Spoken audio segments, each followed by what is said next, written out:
Olá, meus amigos, sejam todos bem-vindos para mais um estudo da Bíblia. Estamos estudando a missão de Deus, a minha missão, a sua missão. Deus tem uma missão para todos nós. Você já descobriu a sua? Quem sabe hoje na lição número 3, né? O chamado de Deus para a missão, o Espírito Santo não te convença de alguma coisa. Falando em missão, eu gostaria de revelar para você agora, em alguns segundos, como vivem os missionários adventistas, né? Como são as instalações, como é a casa de um pastor adventista no campo missionário. Isso aqui é um vídeo de um amigo meu e eu vou compartilhar com vocês agora, quero assistir juntos com vocês para que nós tenhamos uma ideia do que acontece fora do nosso país, fora da nossa cidade, fora do nosso Brasil, tudo bem? Antes eu tenho dois breves recados. O primeiro deles é a lição dos jovens está imperdível. O professor Timóteo Helker, meu irmão na fé, meu irmão de sangue, está contando a história da Igreja Adventista. Então começa lá com Guilherme Miller, Irã Edson, né, com gráficos, imagens, os pontos doutrinários ali em ordem cronológica. Às vezes ficamos confusos, né, o que vem antes de quem, mas ele está seguindo uma metodologia incrível. Existe até um vídeo para os professores qual a metodologia utilizar. Então qual é o meu pedido? Por favor, compartilhe essa lição dos jovens. Por favor, envie para o seu diretor jovem. Olha, manda os meninos da igreja ali assistir o Adventismo Vivo, a lição dos jovens. Você vai enriquecer, vai crescer no conhecimento, né? Compartilhe ali com ele, com o departamento jovem. Nem que você não assista. Se você assistir, mesmo sendo adulto, você vai gostar do estudo. Mas vai lá e dá um gostei, né? Aqui também, inscreva-se no canal, porque é o seguinte, haverá, quando o canal atingir 100 mil inscritos, haverá um novo programa aqui. Uma nova série que nunca foi feita antes, será estreada quando o canal atingir os 100 mil inscritos. Então, por favor, nos ajude. O segundo recado tem relação com esta obra aqui. A cura vem de Deus. Esta obra me surpreendeu e está surpreendendo todas as pessoas que estão adquirindo. Olha, eu apresentei o livro aqui há uns 15 dias atrás na lição número 1.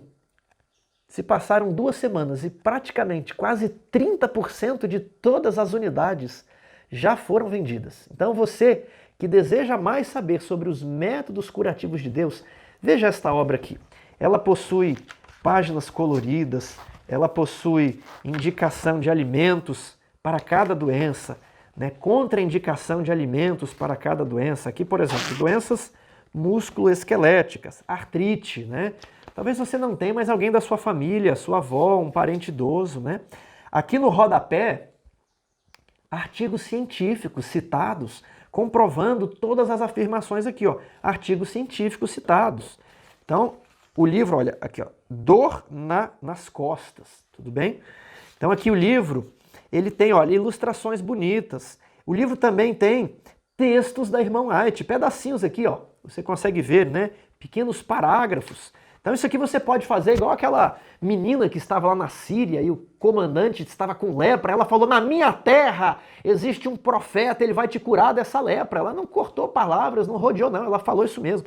Então esse livro aqui ele tem um guia de doenças e depois um guia de tratamentos, um guia de ervas, né? Porque a gente ouve falar assim, use ervas naturais, mas ninguém sabe para que erva, o que erva é melhor para tal coisa, né? Aí aqui tem, olha, um guia de ervas, tá vendo? Bonito as ervas aqui passando. Aí depois ele vai explicar como preparar os chás, como preparar os emplastos dessas ervas. Depois um manual de hidroterapia. Eu estou um pouco desajeitado aqui mostrando para vocês, mas acho que dá para perceber, né? Então é um material riquíssimo, todo colorido, capa dura. E é o seguinte, até outubro ficará essa promoção de lançamento, depois o preço vai subir. Agora adiante-se, existem livros aqui que quando a pessoa pensa em comprar o livro já acabou. Este livro você pode sortear na sua igreja, no programa de saúde. Esse livro você pode dar para uma autoridade, faz uma feira de saúde, distribui, tudo bem? Você vai ver isso lá na editora luzdomundo.com.br. A editora Luz do Mundo, irmãos, é uma editora missionária. É eu e a minha esposa. Então você que recebeu os pacotes, fui eu que embalei, levei aos correios, a Fernanda que tirou os pedidos ali, conversou com vocês. Nós não temos funcionários. É no nosso domingo, é no dia das crianças, eu fiquei empacotando livros. Então é assim que funciona. Nós estamos assim doando todo o nosso tempo para conseguir montar esse canal e também divulgar esses livros. Então, quem é a autora? Eu falo na próxima lição para não nos delongarmos mais. Eu falo um pouquinho mais sobre as autoras deste livro, que são vários autores, na verdade. A cura vem de Deus. Quem sabe essa cura pode ser sua se você tiver fé e clamar a Deus utilizando os remédios naturais. Vamos então para o nosso vídeo mostrando ali como é a casa de um pastor adventista no campo missionário. Hoje eu quero mostrar a vocês a casa de um pastor moçambicano, para vocês verem a realidade do país em que nós estamos trabalhando. O que está apresentando é o pastor Dilson Bezerra. Ele já trabalhou nos Estados Unidos, trabalhou também na África. Esse vídeo tem cerca de uns 10 anos. Ele está sendo apresentado na igreja do IASP, lá em Hortolândia, né? Onde era o campus número 3 do UNASP. E ele foi gravado há cerca de uns 10 anos. O pastor Dilson Bezerra, na época, era da administração da União Moçambicana, lá em Moçambique. Para aqueles que não tiveram sábado, a faixa alaranjada é a União Moçambicana, o país de Moçambique. Do lado de cá está a direção da União à frente do escritório. Hoje vocês vão conhecer um pastor moçambicano. Pode pôr o próximo slide. Esse é o pastor Tambo e a sua esposa. Um homem extremamente cristão, de uma fé extraordinária, um homem simples. E quando eu e minha esposa visitamos o pastor Tambo, nós derramamos algumas lágrimas. E graças a Deus pudemos dar alguma ajuda para ele. Próximo slide. O pastor Tambo e a esposa, esse terno que ele está usando, foi eu e minha esposa que demos a ele. Eu cheguei de manhã e de pouca conversa eu descobri que ele só tinha um terno para pregar e usava o mesmo terno todo sábado. E eu fiquei assim, meu pai, eu preciso fazer alguma coisa. Então, a gente já tinha trazido algumas roupas no carro e eu tinha um terno. E eu dei o terno para ele de manhã e de tarde ele apareceu com o terno usando. Esse foi o terno que eu dei para ele, que ele está usando aí. E o moçambicano é assim, quando você dá uma coisa para ele, ele usa na mesma hora, para mostrar para você que ele está usando, né? E aí depois eu pedi para ir na casa dele, ele relutou um pouco de me deixar ir à casa dele. E eu falei para ele assim, eu preciso ir na sua casa como ministerial, porque eu quero ver onde você mora, e de alguma maneira, quem sabe, eu posso lhe ajudar no futuro e ajudar a nossa união. Então nós fomos à casa dele, e a casa que ele mora, podem passar a próxima slide, é a casa pastoral do pastor Tambo. Essa casa que ele mora é uma casa boa porque é uma casa da associação, uma casa da missão. Os pastores que moram em casa que não é da missão moram pior ainda, porque o aluguel lá é uma fortuna. Mas essa casa, a associação, foi quem foi construindo, de pedaço em pedaço. Essa coisa que vocês veem bem na frente da casa, não é um objeto de decoração, não. Isso é a cozinha da casa. Porque dentro da casa não há cozinha, certo? Então eu pedi para entrar dentro da casa, o próximo slide. E aí está a sala de estar e de jantar da casa do pastor, certo? A casa, ela tem só 3 cômodos. Quando a gente entra, saímos nessa mesa. Próximo slide. As panelas são colocadas no chão, no canto da sala.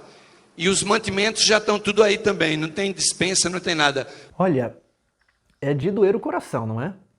Eu visito muitas casas na minha profissão, eu entro em muitas casas de pessoas, inclusive pessoas que estão pedindo auxílio, pessoas necessitadas. E eu quero dizer para vocês que eu não me lembro de ter entrado em uma casa tão pobre como essa. Por mais pobre que sejam as pessoas, elas têm ali um pequeno armário de cozinha. Por mais pobres que sejam as pessoas no Brasil, elas possuem água encanada. É o mínimo de dignidade que uma pessoa precisa ter hoje, água em casa.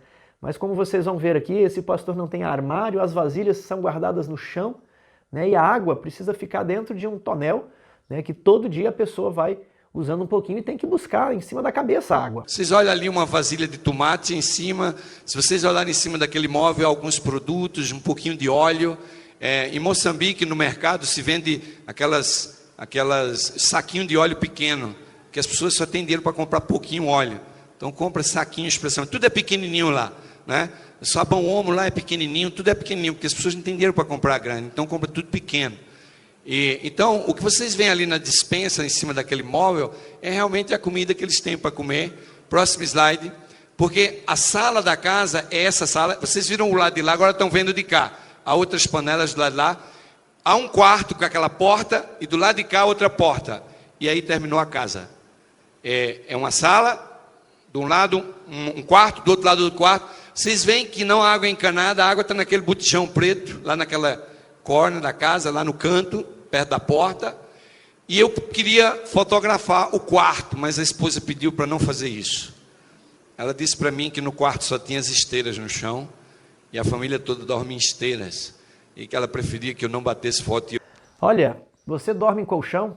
Todas as casas que eu vou aqui no Brasil, as pessoas têm colchão. Mas você já imaginou o grau de pobreza onde a pessoa não tem colchão, não tem uma estante para guardar as panelas, não tem água encanada, a água fica naquele bujão lá, e ela dorme numa esteira. Eu, obviamente, já respeitei, porque ela deixou eu entrar até aí fotografar, não é? E o próximo slide, aí está a esposa do pastor Tambo e a netinha dele, porque lá é assim, quando a família vai crescendo e é pobre, não tem recursos, então quem tem vai juntando todo mundo. Então eles criam a netinha, essa que está aí é a minha esposa, que ficou assim, extremamente penalizado com essa visita que a gente fez ao pastor Tambo. No próximo slide vocês vão ver agora o banheiro da casa do pastor Tambo. Vocês veem que o banheiro é aquela palhoça ali atrás, não é? Então se alguém precisar ir no banheiro à noite, tem que sair dentro de casa e ir lá atrás. E ali dentro daquele cercado eu tive o privilégio de olhar, não quis fotografar, mas ficava um buraco bem fundo e se coloca uma tábua com um buraco em cima e aquilo realmente é o banheiro. Inclusive o banheiro das igrejas também é assim. Eu e minha esposa, quando a gente sai, a gente cuida até o tipo de alimentação que vamos comer de manhã, para a gente não precisar usar o banheiro durante o dia, porque as condições realmente são muito precárias e há mosquitos e a gente precisa tomar muito cuidado, né? Então a malária lá é um perigo muito grande. Você vai utilizar o banheiro da igreja, que é um buraco no chão, o mosquito pode te picar e você ficar com malária. Então o que eu quero demonstrar aqui é que as igrejas mais pobres no Brasil são muito ricas perto das igrejas lá de Moçambique e de muitos outros lugares, quem sabe na Índia, na China, em outros países da África. Eu repito, as igrejas pobres, os pastores pobres, os anciãos, as diaconisas pobres, as famílias pobres daqui são muito mais ricas que os nossos irmãos adventistas em outros países lá fora, nas terras de além-mar. Bem, e agora eu termino mostrando a cozinha de perto.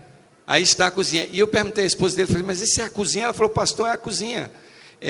Existe um fogareiro ali dentro e ela bota o carvão e traz as panelas lá dentro, cozinha, depois leva as panelas e realmente, e ele disse, olha, essa casa é uma casa boa, porque essa casa foi construída pela missão, é uma casa que pertence à igreja, não é? E, irmãos, a condição do pastor moçambicano realmente é muito precária, e o salário do pastor moçambicano é $135, é menor do que o salário mínimo brasileiro. Entretanto, para você viver em Moçambique, um pastor em Moçambique viver com o mesmo nível de vida de um pastor brasileiro, ele precisa de $500. Então vocês podem ver a diferença como é grande. Esse vídeo foi gravado 10 anos atrás, então temos que lembrar que houve uma inflação no período, mas viver com $135 daria pouco mais de R$600 por mês a preços de hoje, né? Descontando a inflação, talvez o valor seria um pouquinho mais, porém é muito pouco. O pastor moçambicano ganha $135, mas ele precisa de 500 para viver. E eu não tenho vergonha de dizer que o meu salário também é $135, porque eu não posso ganhar nem mais nem menos que eles. Eu sou um pastor moçambicano também. E você vai dizer assim, epa, mas e como é que o pastor sobrevive?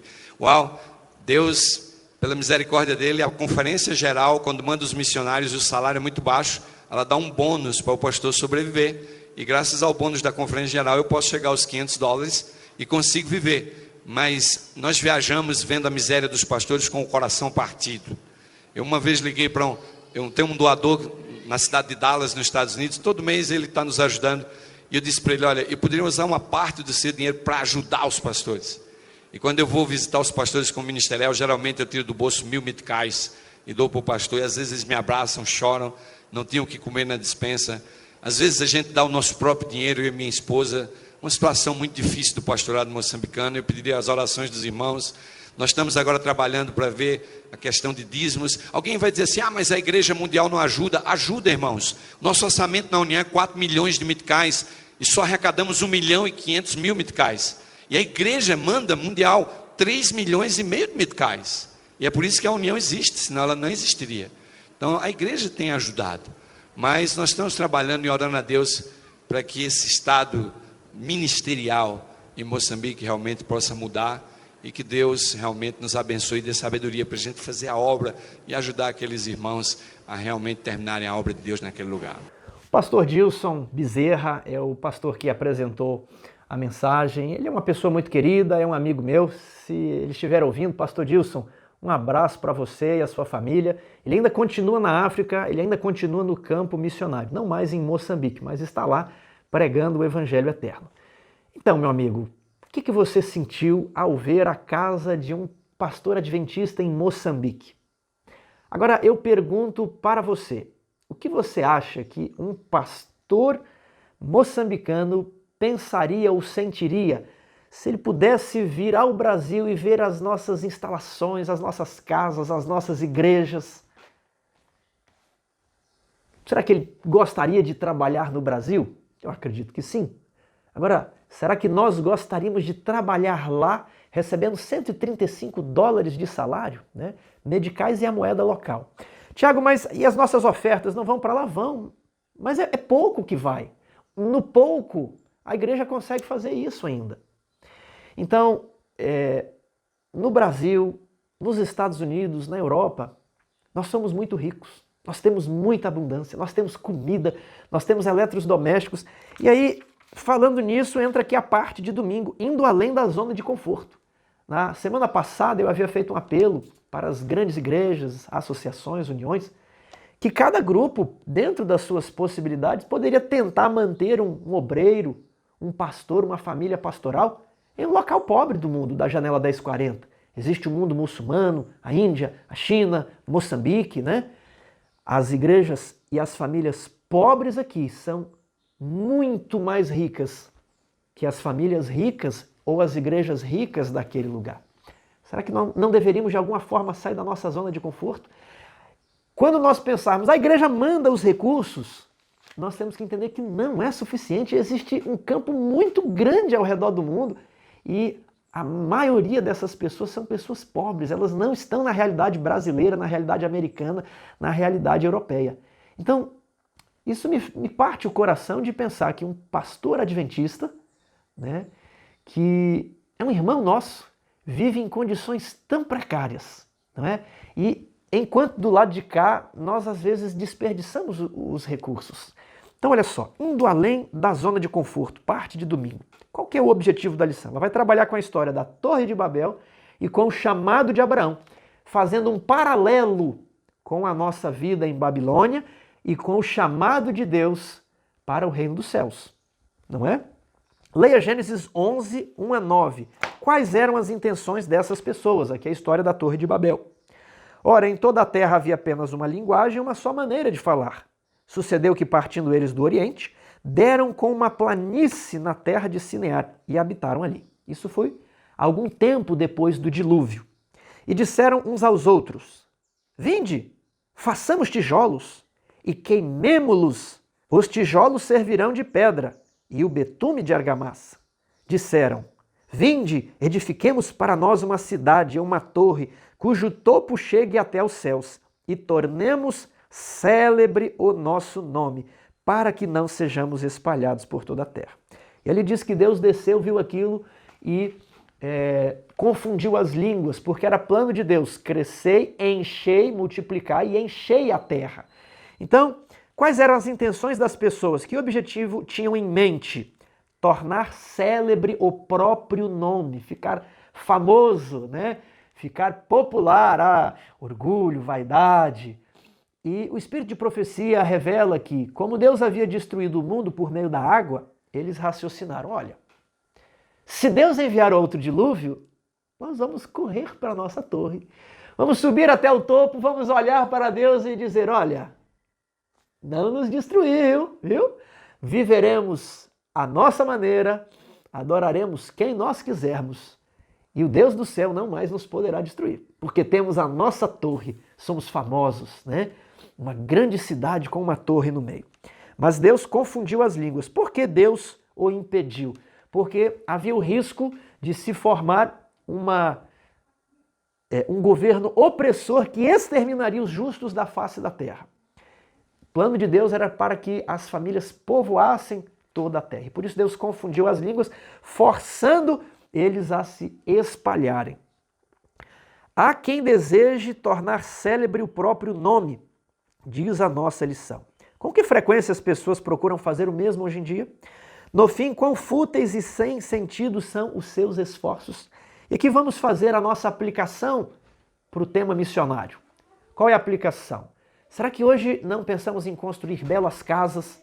Será que não pensamos em construir belas igrejas, né, com grandes fachadas ao custo de milhões de reais, milhões de dólares, para tornar célebre o nosso nome, para que fiquemos ali agrupados, quando Deus talvez gostaria de ter mais igrejas e igrejas menores? Pense nisso, reflita sobre isso quando vemos as situações do campo missionário, né? Estamos talvez aqui construindo templos grandiosos e magníficos à custa de milhões de reais, enquanto um irmão nosso, um adventista do sétimo dia, vivendo sem água encanada. Igrejas que sequer têm energia para fazer o culto de domingo e quarta-feira à noite. Sistema de som, esqueça, eles não possuem nem inário, eles não possuem nada. Segunda-feira, qual que é o propósito de Deus? Seja uma bênção ao mundo inteiro. Será que não podemos ser uma bênção para as pessoas que estão lá nos campos missionários? Leia Gênesis 12, 1 a 3. Em que aspecto a instrução de Deus a Abraão foi um chamado para a missão?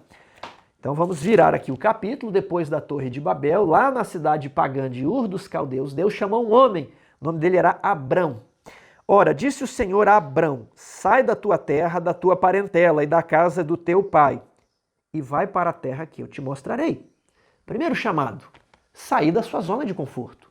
A cidade de Ur dos Caldeus possuía água encanada, possuía rede de esgotos. Era uma cidade com muito conforto para a época. E ali havia também a família de Abraão. Ele saiu de Ur e se dirigiu com o seu pai Terá, né, e alguns outros irmãos até a cidade de Harã.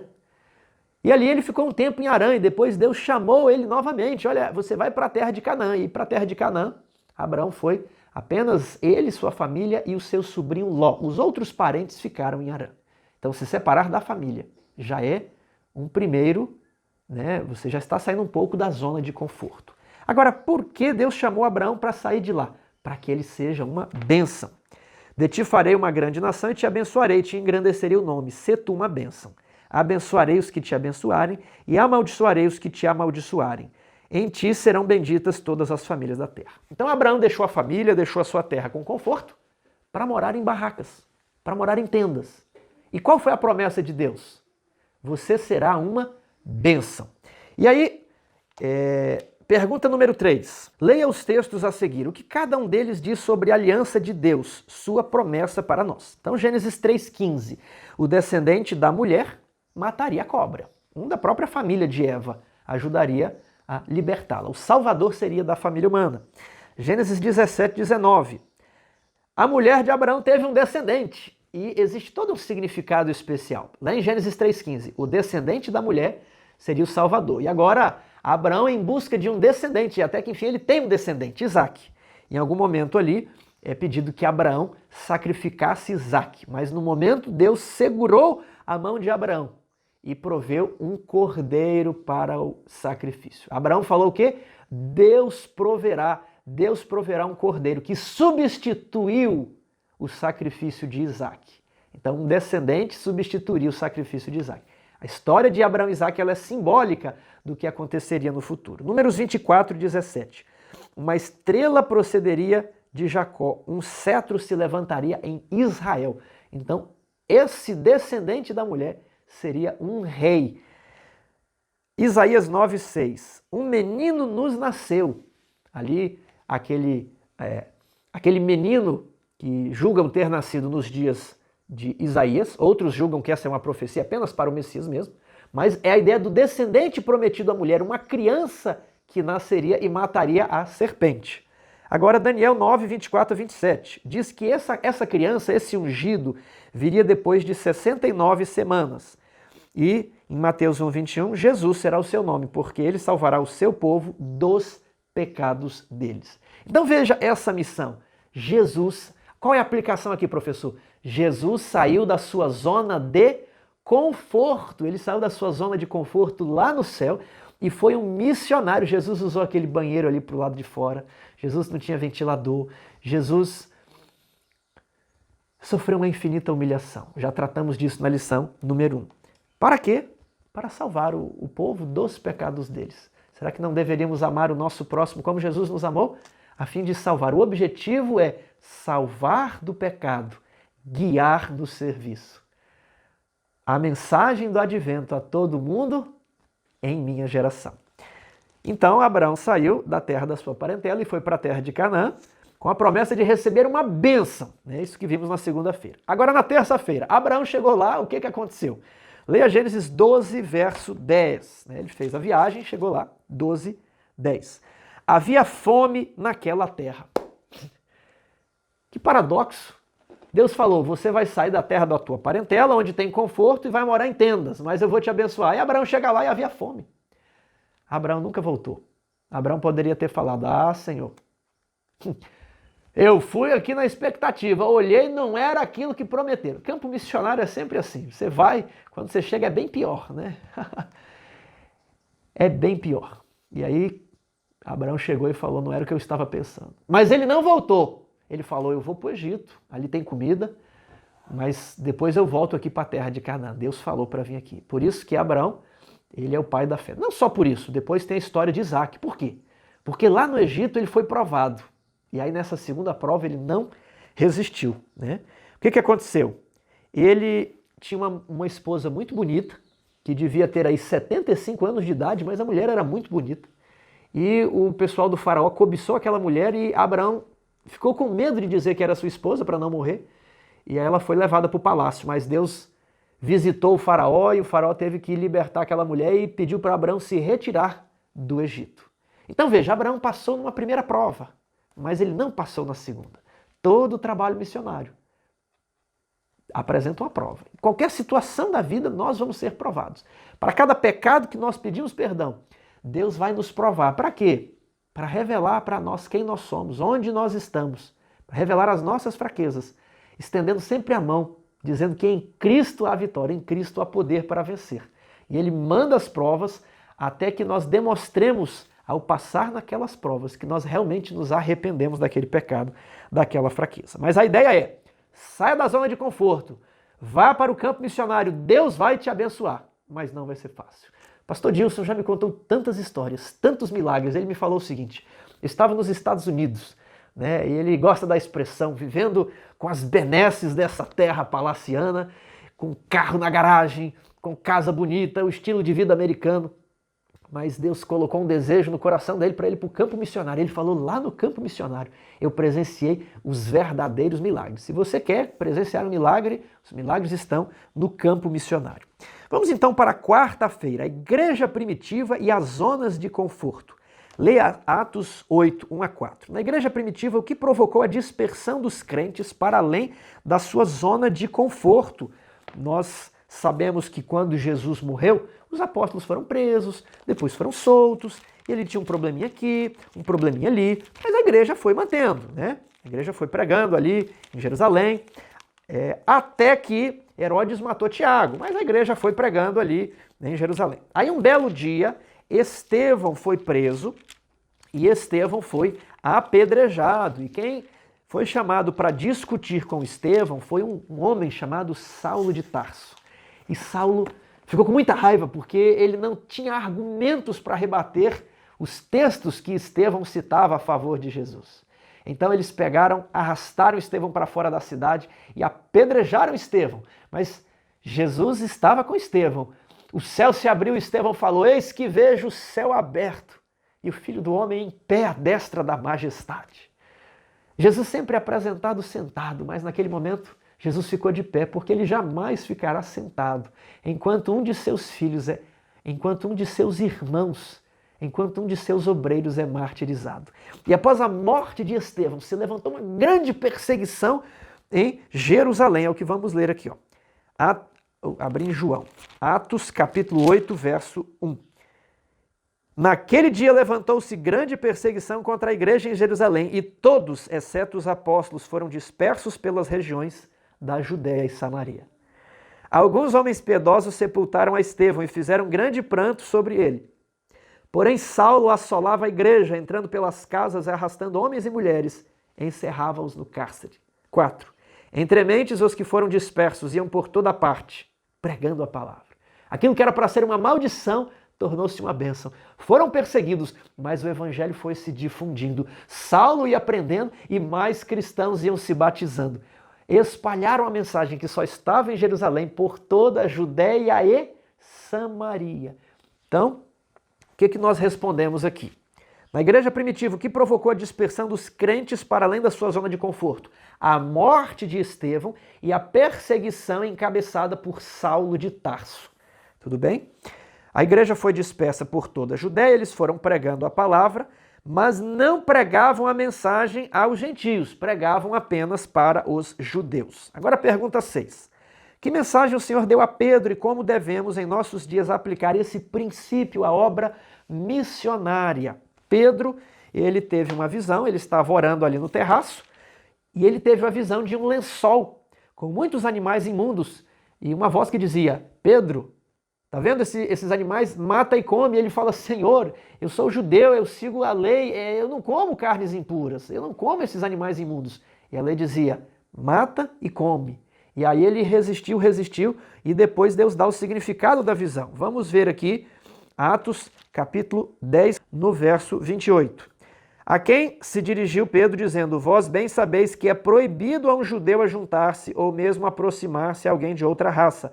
Mas Deus me demonstrou que a nem homem eu considerasse comum ou imundo.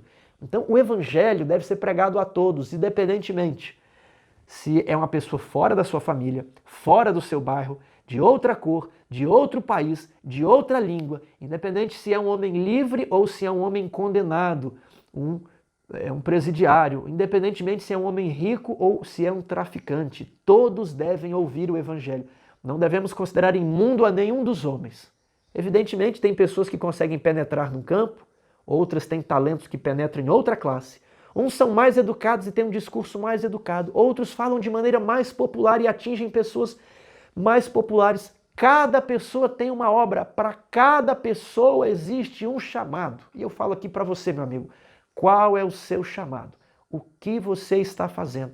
Não se refere aqui a ter um cargo na igreja. Pode ser isso, mas tem que ser mais do que isso. Qual é a sua obra? Qual é o seu ministério? Qual é o seu chamado? Todo crente nasce como missionário no reino dos céus. Quinta-feira, comece de onde você está. Leia Atos 1:8. Que princípio Jesus apresentou na obra de compartilhar sua mensagem, ou de sermos testemunhas ao mundo. Mas recebereis poder ao descer sobre vós o Espírito Santo. Então o que eu respondi? Primeira coisa, nós seremos capacitados, receberemos o poder por meio do Espírito Santo. Depois, e sereis minhas testemunhas, tanto em Jerusalém, como na Judéia e Samaria. E depois, até os confins da terra. Então, primeiro ponto, receber o poder do Espírito Santo. Ninguém pode dar aquilo que não tem. Se você não faz culto todo dia, se você não está orando todo dia, como você vai se envolver no trabalho missionário? Aí você não vai utilizar os métodos de Cristo. Aí você vai utilizar os métodos carnais. E os métodos carnais atraem apenas pessoas carnais para a igreja, que vão necessitar de programações carnais para ficarem frequentando a igreja. Jesus não quer um frequentador de igreja, Jesus quer um discípulo. Por isso que ele fez discípulos. Então, apenas quando estamos em comunhão com Cristo. O que é estar em comunhão com Cristo? No mínimo, orando todos os dias. Você tem que conversar com Ele, se você não conversa com Ele, e tem que ser uma conversa boa, né? Não pode ser, Senhor Jesus, muito obrigado por mais uma noite, em nome de Jesus, amém. Senhor Jesus, muito obrigado pelo dia, abençoe a minha noite, em nome de Jesus, amém. Tem que abrir o coração como um amigo, né? Você tem que ler sobre Ele, ler O Desejado de Todas as Nações, é o livro que eu estou lendo agora, é o meu preferido, já li umas 3 vezes, estou lendo de novo, né? Leia a sua Bíblia todos os dias, mas não é aquela leitura assim, ó, já lemos aqui um capítulo. Você tem que se delongar, você tem que sentir prazer naquilo, e o Espírito Santo vai ser derramado sobre você. Dedique tempo para o seu devocional. A fé, ela vem pelo ouvir, e o ouvir a palavra de Deus, se você não ouve a palavra de Deus, você não tem fé, e sem fé não dá para ir para o campo missionário. Né? Satanás vai partir para cima da gente, a gente vai ficar desanimado, vai utilizar, quem sabe, um método carnal, e precisamos utilizar os métodos de Cristo. Tiago, onde eu encontro os métodos de Cristo? No Novo Testamento. Né? O que Paulo falou para Timóteo? Prega a palavra. Então é a pregação da Bíblia. São os estudos da Bíblia. A Bíblia respondendo a si mesma. Abre um texto, compara. Então às vezes temos um programa que é só música, só brincadeiras, um teatro, mas o método bíblico, você não vê essas coisas na Bíblia, você vê? O método bíblico é pregar a palavra. Nós não seguimos a Bíblia, né? Ah, Tiago, mas temos de nos atualizar, né? A Bíblia ali era para 2000 anos antes de Cristo. Você quer se atualizar? Existe um outro profeta nos nossos dias, Ellen White. E ela escreveu um livro sobre os métodos de evangelismo, né? Um livro que fala tudo, do começo ao fim. O nome dele é Evangelismo, né? Para que ler materiais aí de sociologia cristã, antropologia cristã, crescimento de igreja, que não é fundado na Bíblia e naquele livro Evangelismo, né? Já pensou nisso? Se a gente quer fazer a igreja crescer, tem que se fundamentar naquele livro Evangelismo e naquele outro chamado O Novo Testamento. Esses são os métodos de Cristo. Então, como vai começar? Comece onde você está. Já estudou a Bíblia com a sua esposa? Tiago, já estudei, ela nunca aceitou, eu vou respeitar ela. Tudo bem, as pessoas têm escolha, né? Às vezes tem um familiar nosso, você já estudou a Bíblia com ele, dá um bom testemunho em casa, cada um tem sua escolha. Estuda a Bíblia com seus filhos. Não dá para pregar para os outros enquanto seus filhos não sabem sequer as histórias da Bíblia, né? Enquanto seu filho não sabe o que é circuncisão, né? Estude ali Daniel. Ele tem que saber o que é estátua, pelo menos isso. Ele tem que saber pelo menos ali as 7 igrejas. O básico, essas doutrinas básicas, crianças a partir de 7 anos, ó, elas já têm que estar voando nisso daí. Quando chegar aos 12, então, já tem que estar preparado para dar estudo bíblico, né? Então comece onde você está. Primeiramente em Jerusalém. Jerusalém era a capital da Judéia. Aí depois a Judéia. Aí depois vai para onde? Para Galileia e para Samaria, né? Você vai expandindo o seu bairro, a sua cidade e, por fim, até os confins da terra. E nós não... Como é que está aqui? Ó, às vezes as pessoas se interessam apenas em ir a um país distante e a uma cultura diferente para testemunhar de Jesus, mas não testemunham para quem está ao seu redor. E a lição coloca que é muito mais fácil você testemunhar para quem conhece a sua língua, para quem você conhece os costumes. Você sabe que tem lugar no Brasil que para entrar na casa você tem que tirar o chinelo. Tem lugar no Brasil que o costume é cumprimentar com um aperto de mão. Tem lugar no Brasil que o costume é... Tem lugar no Brasil que os costumes são diferentes, né? Agora imagine em outro país. Tem lugar em outro país que o costume é entrar na igreja sem as sandálias. Tem lugar no outro país que o costume é assim. Tem lugar que... Como é que você vai falar árabe? Como é que você vai falar chinês para ir para a China? Então ser missionário não é um programa de 15 dias. É um programa da vida, né? 10 anos, 20 anos. Você tem que aprender a língua, né, e trabalhar ali. É muito difícil, às vezes nós romantizamos o campo missionário, que é difícil, é complicado, é perigoso, e não estamos fazendo o básico para quem está ao nosso redor, que fala a nossa língua, que a gente conhece toda a cultura dele, a gente sabe o que pode falar, o que não pode falar, né? Então, qual grupo você pode alcançar?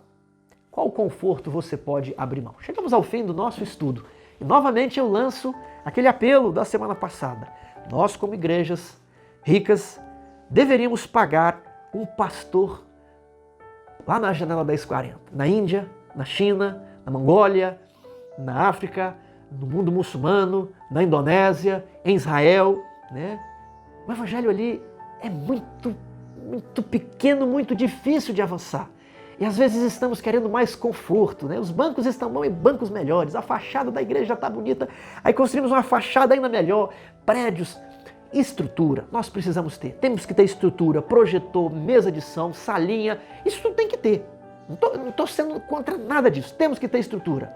Agora o que eu digo aqui é estética desnecessária, um embelezamento que custa milhões e não modifica a estrutura. Percebeu?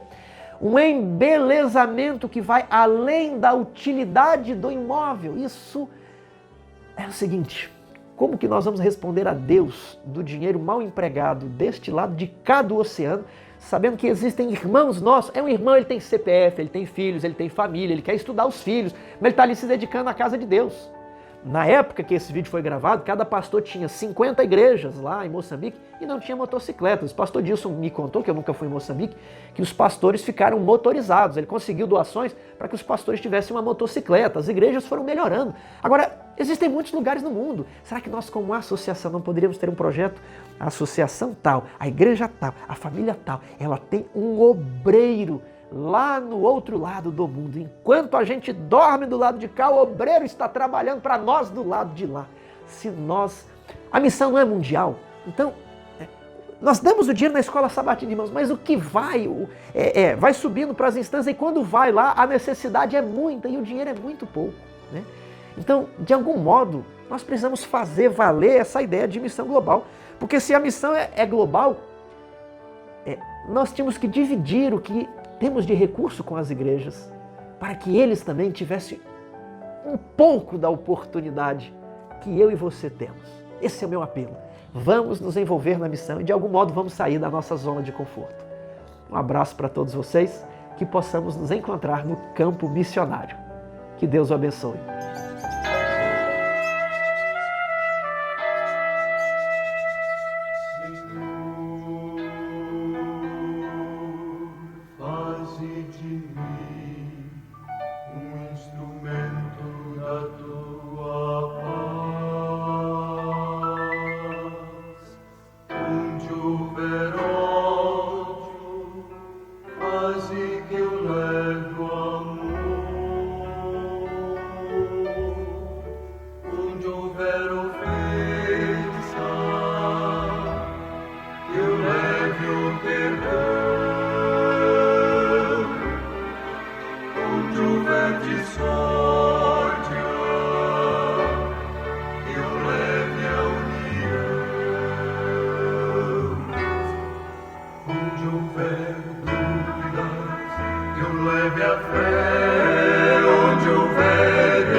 Consolar que ser consolado, compreender